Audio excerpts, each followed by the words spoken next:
Hello and welcome. My name is Kris, one of the co-founders here at Gravwell. Today we're going to be going over the new systems interface that's rolling out as part of Gravwell 5.0. This new systems interface is designed to make it easier to manage large Gravwell deployments.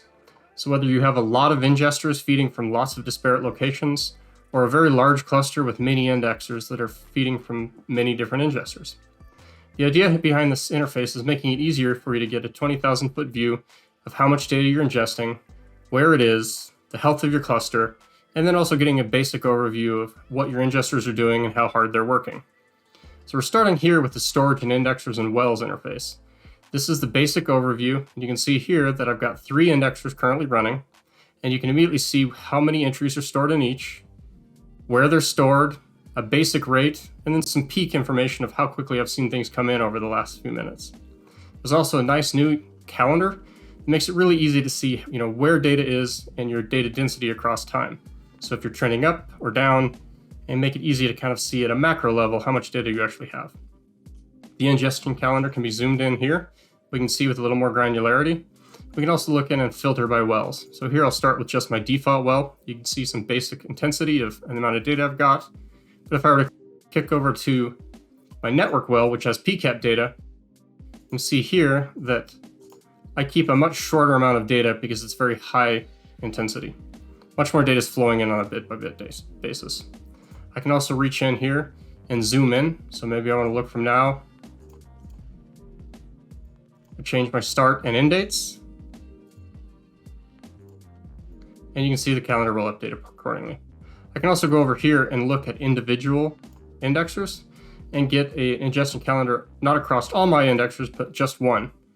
This can be handy if one ingester falls offline, or if you've added additional ingesters, or you're looking to just see, how hard are individual indexers actually working. I can also click on an individual indexer and well, and click on the configuration. This gives me a basic understanding of where is my hot data going, where is my cold data going, what does individual wells hold on this indexer. I can see the name configuration, how they're being accelerated, how wells are set up. And I can also click on individual indexers and see which ingesters are connected to each indexer. The next view we're going to look at is the ingestors and federators. So here I've got a list of all of my ingesters across all of my indexers. This is a unified collapsed view.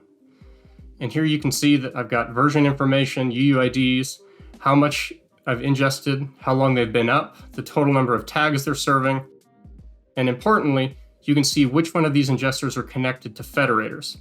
So in this topology, we've actually got multiple business units that are feeding across trust boundaries. So a federator is straddling 2 networks, and untrusted ingesters are sitting below that federator and feeding up. So you can see in this case, I've got a file follower that's a slightly older version, which is why it's telling me I may need to upgrade or an upgrade is available. And this icon tells me that it's connected to a federator. I can click on this federator and go into its individual health and configuration tab. So here you can see how it's connected, how many entries have flown through and the amount of time that's been connected. I can also see what it's connected to and some of the downstream feeders.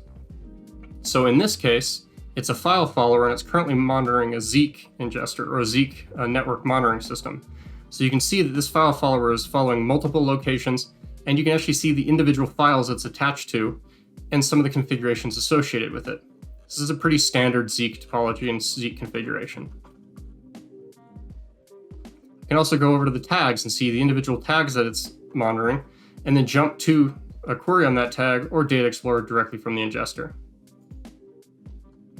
Some of the other interesting ingesters here is my simple relay.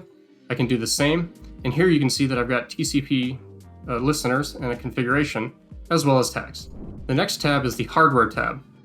Not much has changed here other than some cosmetic overhauls, but it basically allows me to look at individual indexers, see the general health, how hard are they working, how much data is coming in, what's the state of individual disks, look at some basic ingestion calendars, and also click on specifications. On this one, you can see that this is a pretty standard desktop system. The next view is the basic disk overview. In this view, you can see the disks that Gravwell is actively using. While there are additional disks in this machine, this overview will only show you disks that Gravwell is actually actively utilizing. and gives you a nice clean overview of how much is in the individual system and a nice little sunburst chart to see which wells are consuming what.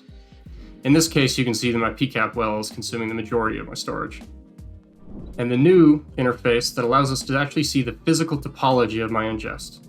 So here I've got 3 indexers, a single federator, and then multiple downstream ingesters.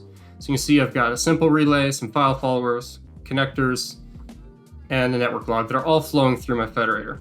If I click on the federator, I can immediately go to its configuration page. Let's go back and look at the topology. We can also see a couple different views here, and we can narrow down what we actually want to look at within this topology. So before, where we saw the logical ingest flow with a single federator, a couple of indexers, and a couple of ingesters, we can click over here and choose which groups of items we can bring in. So in this case, I've included the wells, so you can see which of these indexers have which wells and how they're currently allocated. You can also see the disks. So we might remove the disks and remove the wells, and we can get back to our physical topology. So you notice here that because I'm running in a Docker instance with multiple virtual indexers, the system actually recognized the fact that these indexers are on the same piece of hardware and allocated it as such. This can be particularly interesting in a cloud environment because you can see the allocations within their physical infrastructure. We do this by looking at CPU IDs and CPU serial numbers. So you can actually see when some of your indexes are co-located on individual machines. The other side of this is we might look at listeners. So in this case, we've got a lot of listeners due to our file follower. But this pulls out the basic topology and makes it easy to see how data is flowing in, the names of the listeners, and how tags are flowing in. If I wanted to get rid of the listener, we can go back up here and again, zoom in on the individual things we care about. This makes it very easy to see how items are connected within your logical topology. If you've got multiple business units rolling across multiple federators or multiple trust boundaries, it's easy to see how things are actually logically connected within Gravwell. If you've got an ingester that's misconfigured and only talking to 2 indexers, it's easy to see that from a visual representation because you'll see that a single indexer or ingester is only looking at 1 indexer. This topology view makes it easy to get a rapid bird's eye view of how your ingest is actually flowing into Gravwell. Thank you for spending some time with us and letting me show you some of our new features we're very excited about. There's a lot more to see within Gravwell 5.0. We look forward to showing you what your data can show you and showing you what unlimited ingestion and high-performance indexing and query can provide in a modern IT and DevOps environment.